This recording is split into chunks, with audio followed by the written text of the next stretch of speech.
What's up, everybody? Alex here, back again with another video.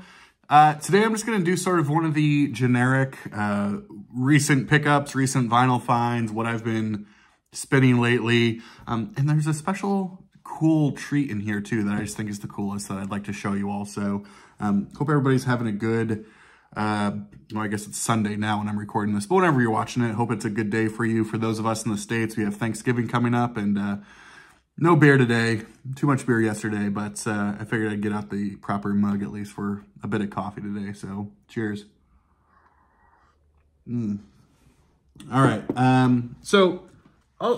these are sort of all intertwined, so some of them are new arrivals slash, new pickups, as well as just things I've been spinning a lot lately. First, I want to talk about, these are still available. I talked about one of them in a previous video I did.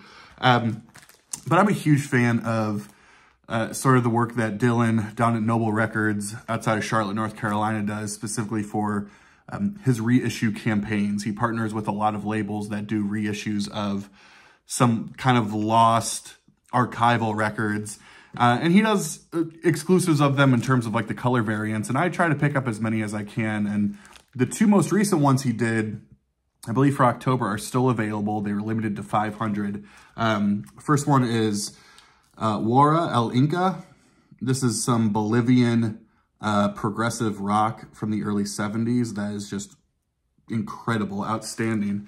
And the other one is from the band Zipper. Early, mid-70s, heavy, garagey-ish, a little bit more polished, but sort of, a little bit more in the vein of maybe like a Grand Funk, but definitely in your face, psychedelic, heavy, garagey, just good old-fashioned hard rock and roll. So at this current time, November 19th, 2023, both of these are still available from Dylan down at his store, and I would highly recommend both of them. I feel like I've talked about this next artist a lot, and I've told the story, but it just seems like every day he just has like a larger hold on me. And I made the joke yesterday that as it currently sits, Peter Gabriel is living rent-free in my head all the time. This was a recent pickup from the haul I had a couple of weeks ago. Didn't have this record. Peter Gabriel Plays Live. Just cool because it has, it's still in the shrink and original price tag and hype sticker, that kind of stuff.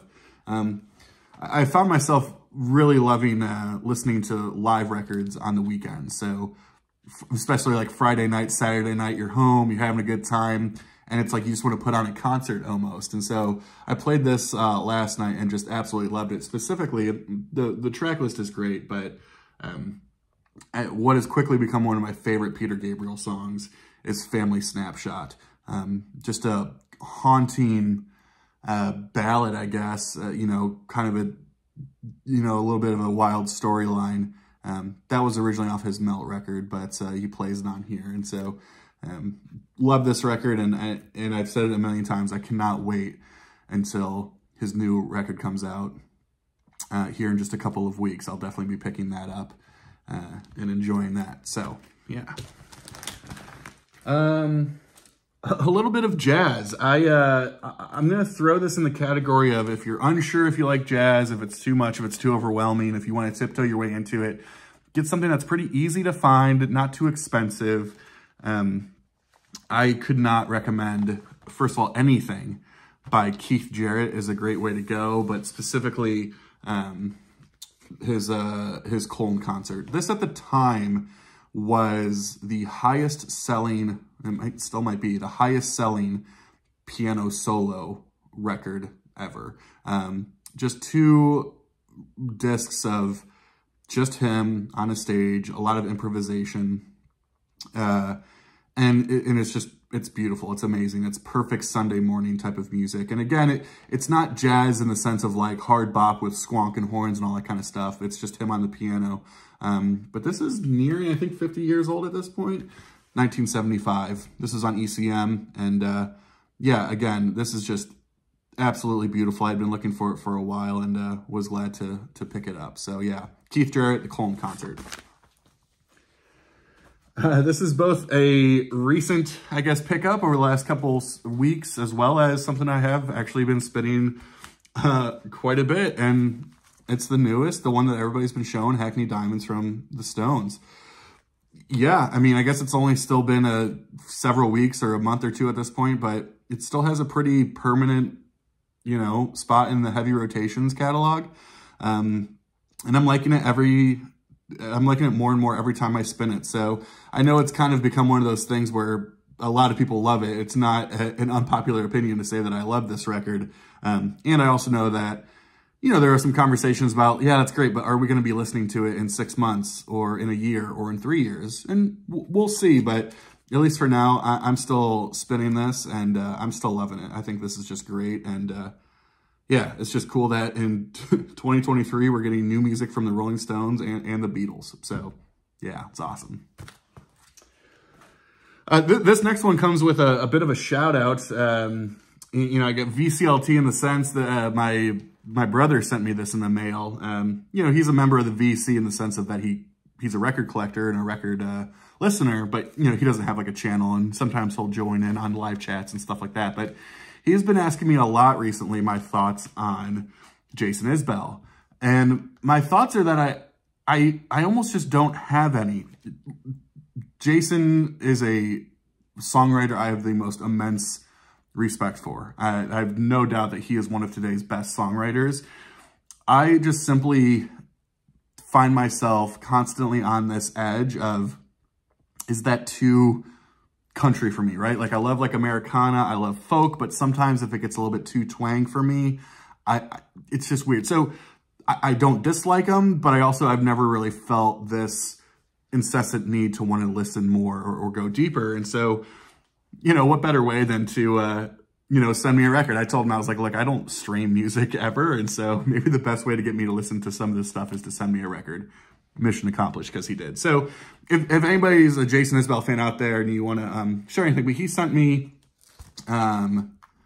this record, Nashville Sound. This is with the 400 unit. I'm guessing that's his backing band. I gave this a spin earlier today, actually, and I liked it. I did like it. I didn't love it yet, but it had at least sort of piqued that aural sensation that makes me want to go and probably listen to it again, as well as maybe some other stuff. I think he does have another, my brother is sending me another Jason Isbell record. I don't know if it could be Southeastern. Isn't that the one everybody loves and talks about that just got reissued? Could be his most recent. I know a lot of people have loved that, or it could be any of the other stuff. So I'm looking forward to whatever that is and to diving in a little bit more. For those out there that are Jason Isbell fans, would love your thoughts and you know what you think and all that good stuff. So yeah, the Nashville Sound from Jason Isbell and the 400 unit.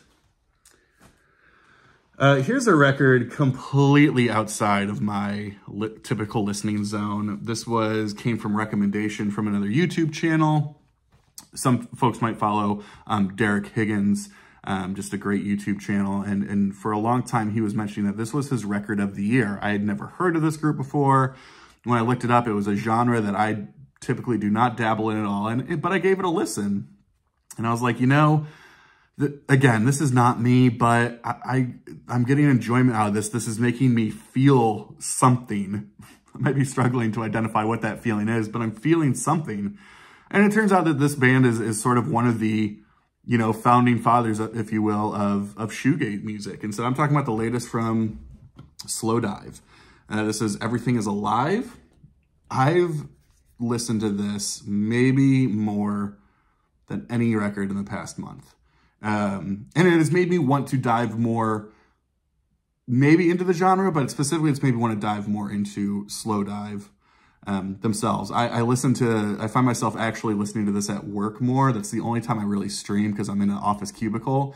And I don't like headphones because there's a lot of interaction and I don't want to seem like I'm standoffish by just listening to headphones, but also I can't be listening to like Eric Dolphy and Pharoah Sanders squeaking and squonking and beeping booping. And yeah, my office would have a field day with me. So I was like, you know, this is kind of good mood music that sets the tone. And when I've played all of their records, I've really loved them. So this might be a group that's on my up and up. Again, Slow Dive. for many of you, you're going to be like, Alex, they've been around forever and they're a big band. For some of you, you might be like me of like, that's not my jam, not what I'm into. But for me, I'm absolutely loving this. And I think I want to get more records from their catalog. So yeah, everything is live from Slow Dive. Let's see. This was part of the big haul I got from the Vinyl Garage. As I said in that video, this was an artist who was on my radar. He was always somebody I wanted more of because of his story, because of his social impact, and because he had such a cult following, but I never actually listened to him. And so when I played this, I was blown away. I always knew that he was glam, but American glam. But to me, I hear mostly, I think, Aladdin Sane / Diamond Dogs era Bowie when I'm listening to Joe Bryant. Again, kind of a cult figure. This is his second record, Creatures of the Street. I mean, super glam. Less of like Sweet and Slade and Mott the Hoople glam. More glam in the sense of art rock glam, right? A little bit more Bowie, a little bit more theatrical. But it turns out a piano virtuoso and an incredible songwriter. And when I was listening to this, it was one of those, how have I never listened to this? And, you know, the answer to that is obvious. He's not that huge of a figure in the classic rock community, but I absolutely love this, and I really want to get his debut as well. But yeah, I've absolutely loved this. I can't say enough about it. Just amazing early mid-70s American glam. Nothing more to say, but it's just great. I love it. Completely different. This is sort of a new pickup, something that I ordered and received. I mean, you all know I speak ad nauseum about my love of progressive rock music, especially some more of the more recent stuff, right? I mean, I love the classics, but also a lot of the more current stuff or stuff from the 90s that people don't talk about, I also love. And one of those people I'm a huge fan of is Neil Morse. Neil Morse originally started in Spock's Beard in the 90s, and then he's sort of gone on to do a million different things since then, mostly as a solo artist. But this was a new project that was put together a couple years ago of, you know, 3 people who are known primarily as sort of these prog rock giants. And they got together and said, what if we did a record of like vocal harmonies? Like, let's do a singer-songwriter record. I'm talking about the band DMJ, or D. Virgilio Morse Jennings. So that is, the D is Nick D. Virgilio, who has played with Spock's Beard. He's played with Mr. Big on their sort of going away tour. He's played with Big Big Train, an incredible modern day progressive rock group. He's sort of a drum instructor. I think he actually works at Sweetwater Sound and like their drum and sound and clinic department. And then Ross Jennings, the J, is the vocalist for Haken, who's a progressive metal band. And so a very interesting group of people coming together for this record, but it's great. I mean, for what it is, it's great. It is not progressive rock at all. This is vocal harmonies. This is singer-songwriter. This is a sort of modern day twist on like CSN or, and some of the other stuff from the era. And it's just great. I mean, I think to me, a couple things, you can kind of see it. Pre-order came with a signed picture insert of all 3 of them, which is really cool. You all know I love that kind of stuff. But this is great. So this is their second record called Sophomore. Their first record's called Troika, which was amazing too. So yeah, both these are really strong for what they are. And yeah, just a cool side project supergroup that is completely different than what each of their respective bands are typically doing before. So yeah, love this. Seemed like this was being shown a ton over the last several months in the vinyl community, and it's been interesting to see how people's feelings have changed or not changed towards it. It's been equally interesting to see how my feelings have changed or not changed of it. But one of my favorite artists of all time is Steven Wilson, and it's been the year of Steven Wilson with his record, The Harmony Codex.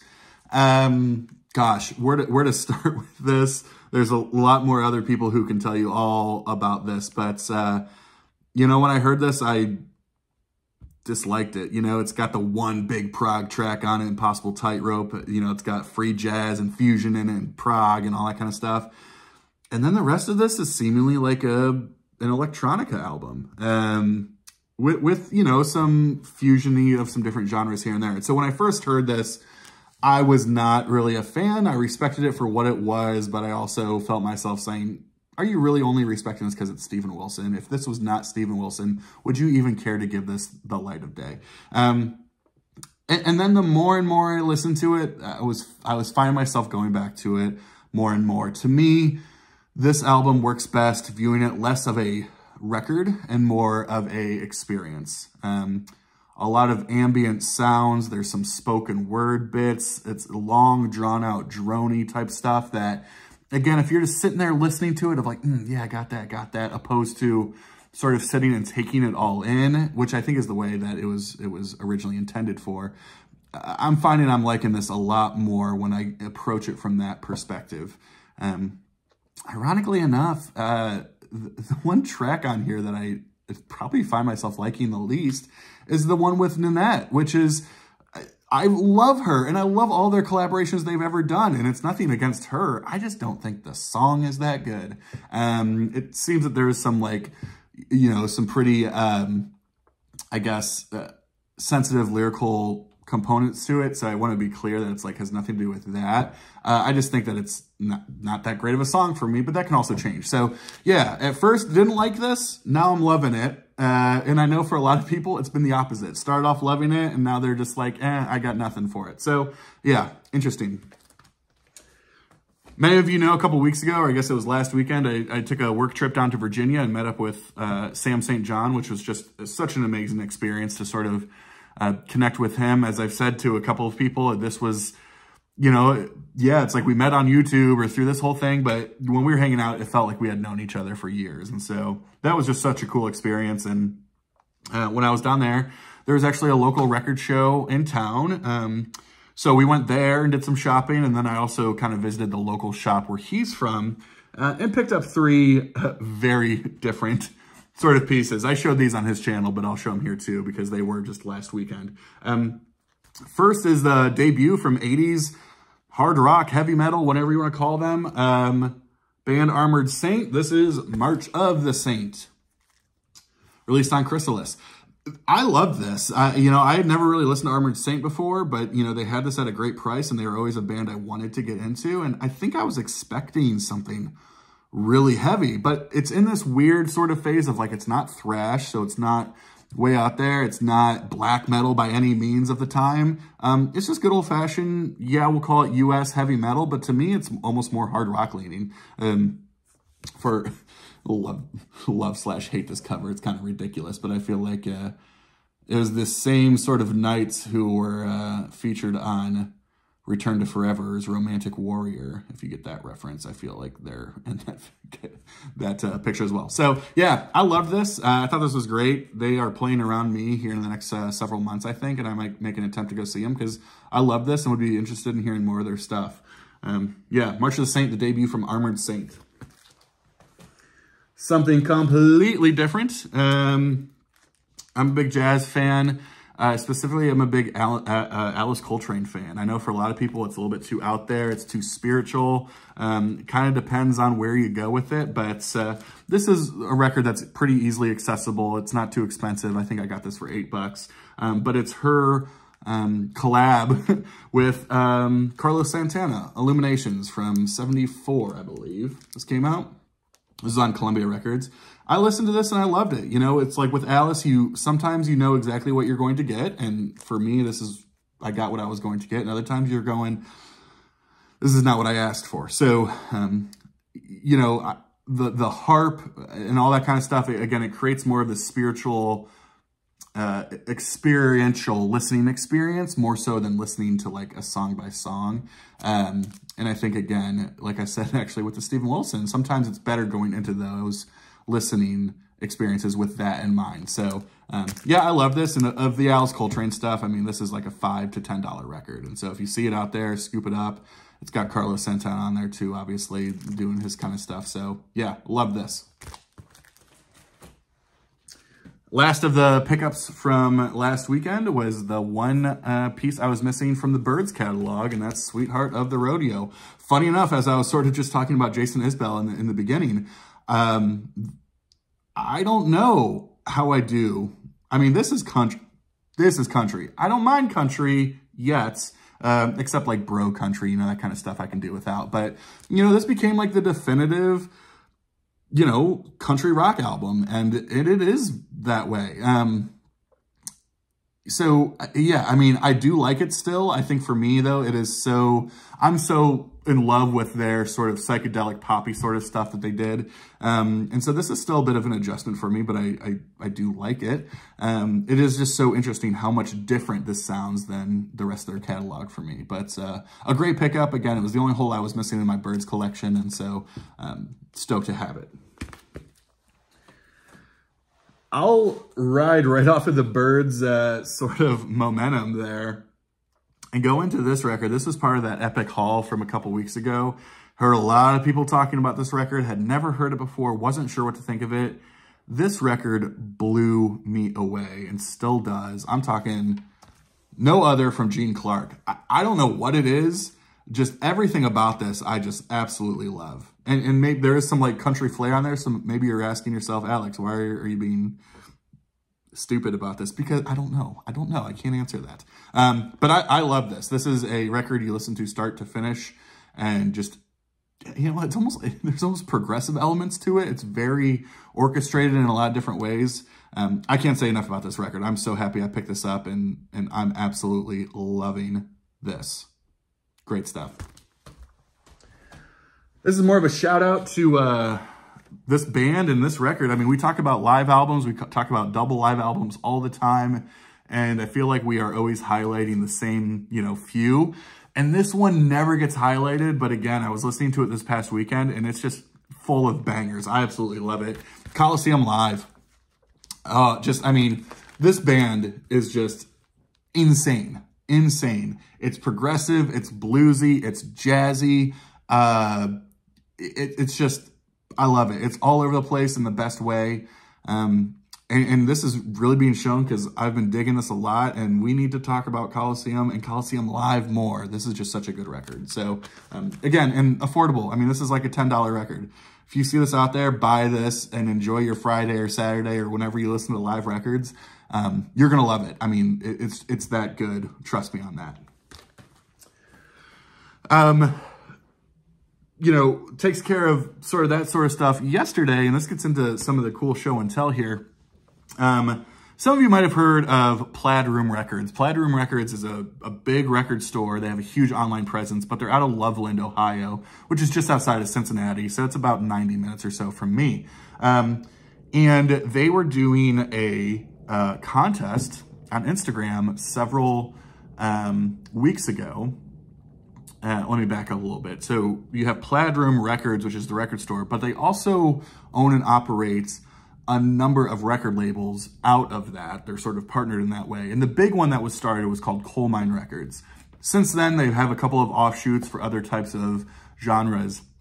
But Coal Mine Records has sort of become this amazing, they call it like the home for indie, independent soul, funk, and jazz of today. And so I have a number of records on Coal Mine because I do love that genre. But one of the artists that I've always loved that's on Coal Mine is the Delvin Lamar Organ Trio. Instrumental trio that specializes in this funky, jazzy, awesome stuff. Think Booker T and the MGs, think the Meters, very much in that vein. And so they're one of the big artists that's on Coal Mine Records. And so Coal Mine actually did a contest on Instagram that I won. I think all I had to do was, you know, I had to share something, I had to comment on something, all these different things.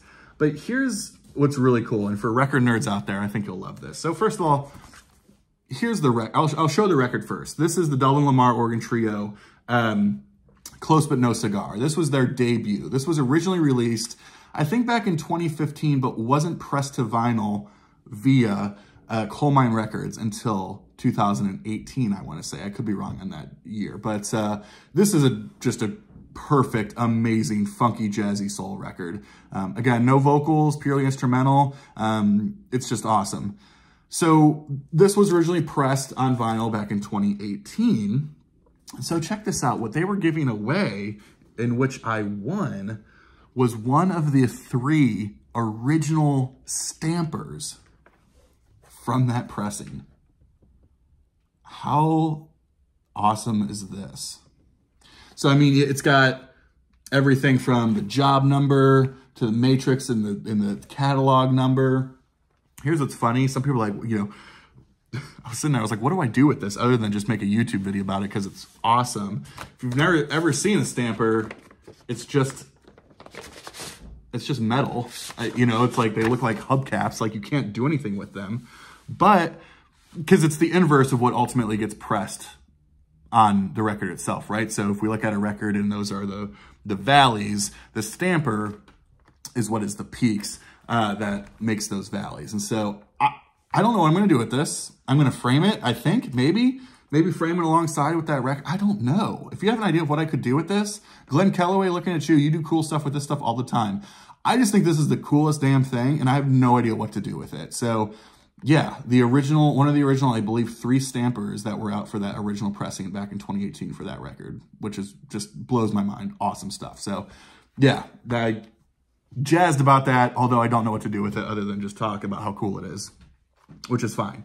But of course, while I was there, I had to get a couple of records. So yeah, as I was buying it, I'll show you this again. I said, well, if I'm going to have the stamper, I'm going to need the corresponding record. So this is awesome. Delvin Lamar Organ Trio.